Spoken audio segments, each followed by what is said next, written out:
नमस्कार. आपण आत्ताच न्यूज यात्रा पाहायला सुरुवात केलेली आहे. बात निकलेगी तो दूर तलक जाएगी असं एक गझल आहे.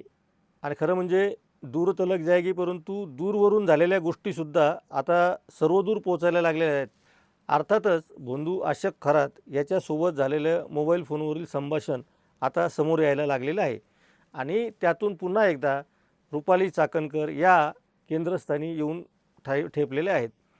रुपाली चाकणकर आणि भोंदू अशोक खरातचं वर्षभरामध्ये तब्बल 177 वेळेस बोलणं झालं, असा तो कॉल डिटेल रेकॉर्ड सांगतो, असा दावा सामाजिक कार्यकर्त्या अंजली दमानिया यांनी केलेला आहे.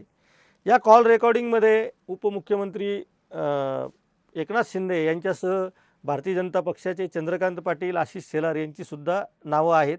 आणि त्यांनीसुद्धा 8 वेळेसपेक्षा जास्त वेळा भोंदू अशोक खरात याच्याशी संवाद साधलेला आहे.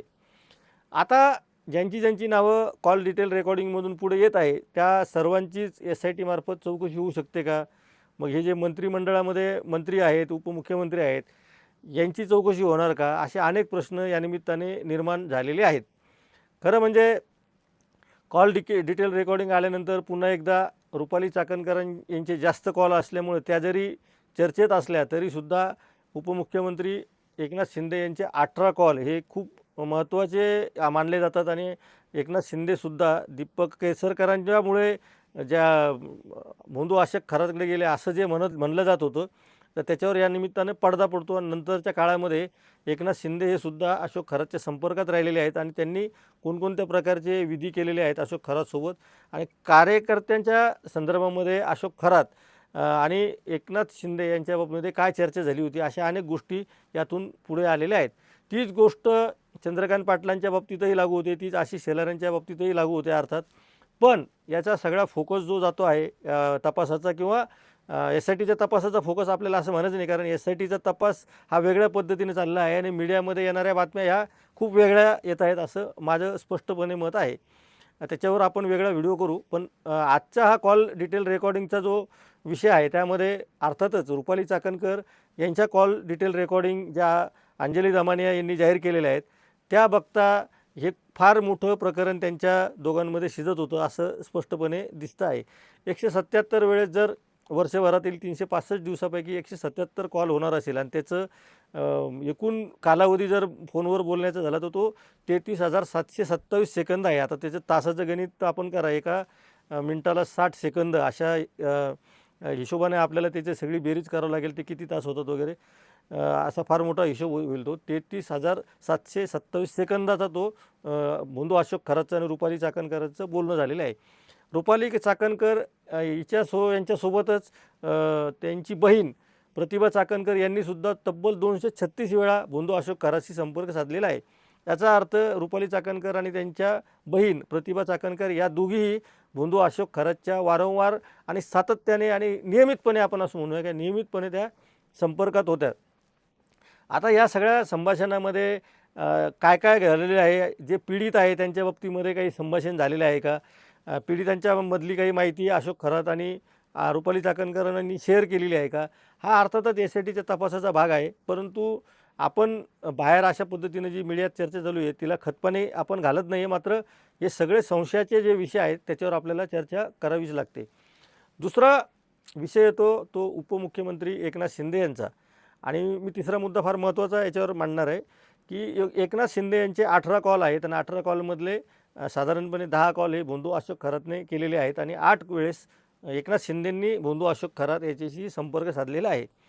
त्यामुळं एकनाथ शिंदेंनी भोंदू अशोक खरातला का फोन केले असावेत हा सुद्धा प्रश्न तितकाच महत्त्वाचा ठरतो.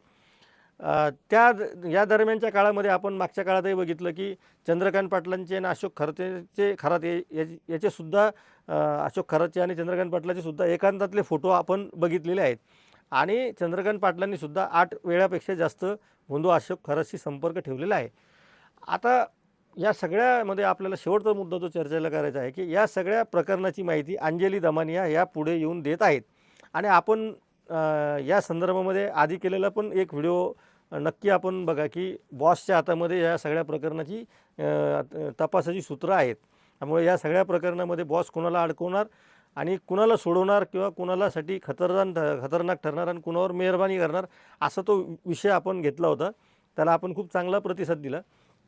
पण पुन्हा चर्चा त्याच अंगाने जाते आहे की अंजली दमानिया यांनी ज्या पद्धतीने हे सगळे कॉल डिटेल रेकॉर्ड जाहीर केलेले आहेत, खरं म्हणजे हे सगळे तपासाचा भाग SITकडं असायला पाहिजे. SITने अशा पद्धतीची माहिती अजून जाहीर केली नाही आणि ती गोपनीय तपासाची माहिती असते. पण हा सगळा तपास सुरू असतानाच अंजली दमानिया यांनी एक CDR जाहीर केलेला आहे आणि त्यामध्ये पुन्हा रुपाली चाकणकर, एकनाथ शिंदे यांची नावं आलेली आहेत.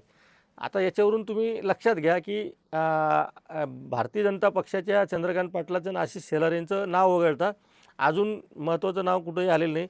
दीपक केसरकर जे शिवसेनेचे आहेत, त्यांचे एक अत्यंत निकटवर्ती दीपक लोंढे त्यांचे आणि अशोक खरातचे सुद्धा संभाषणाची CDRची खूप मोठी यादी आहे. त्यांचे 125पेक्षा जास्त कॉल झालेले आहेत अशोक खरातसोबत. त्यामुळं हे एकूण वर्षभरामध्ये 150-150 पावणे 200 पावणे 200 वेळेस जर एखादी व्यक्ती एखाद्या व्यक्तीला संपर्क करत असतील तर त्यांचे संबंध हे वैयक्तिक पातळीवर किती घरोब्याचे असले पाहिजे, व्यावसायिक पातळीचे असले पाहिजे, अन्यथा आणखी काहीतरी कारणासाठी फोन करायला पाहिजे. यामध्ये एक माहिती अशी दिली गेलेली आहे की अंजली दमानिया यांनीच दिलेली आहे की रुपाली चाकणकरांना आणि अशोक खरात, भोंदू अशोक खरात यांच्यात जे संभाषण झालेलं आहे, तर अशोक खरात स्वतःच्या मुलीला जेवढे फोन करायचे त्याच्यानंतर नंबर 2वर रुपाली चाकणकर यांच्याशी बोलायचा. त्यामुळं हा एक भाग झाला आहे. याच्यातून आउटपुट काय येईल आहे मला माहीत नाही. पण मूळ तपास जो आहे यामध्ये किती मंत्री अडकलेले आहेत, किती आमदार अडकलेले आहेत आणि रुपाली चाकणकरांचाही जर अर्थात सहभाग असेल पीडितांच्या संदर्भातला, तर हा तपासाचा भाग आहे. त्यामुळं CDR आल्यामुळे एक चर्चा तर तयार झालेली आहे आणि एक वातावरण लक्षात आलेलं आहे की हे सगळे लोक एकमेकांच्या खूप संपर्कात चाललेलं होते आणि त्याच्यामधून नेमकं काहीतरी शिजत होतं. आता काय कोण कोणत्या प्रकरणात अडकतं, भोंदूगिरीच्या प्रकरणात कोण अडकतं, लैंगिक अत्याचाराच्या प्रकरणात कोण अडकतं आणि जमीन घोटाळ्यामध्ये आणखीन कोण अडकतं किंवा अशोक खरातांनी यांच्या पॉवरचा वापर करून, यांच्या सत्तेचा वापर करून आणखीन कुठं काही भलतेच कुटाणे करून ठेवले असतील तर त्याच्यामध्ये कोण अडकतं, हा सगळ्या या तपासाचा भाग आहे. भोंदू अशोक खरात प्रकरणाच्या अशाच नवनवीन माहिती आपण देत आहोत. याशिवाय आपण इतरही महत्त्वाचे विषय आपल्या न्यूज यात्रावर घेत आहोत. त्यामुळं आपण पाहत राहा न्यूज यात्रा, हे आहे आपलं चॅनल.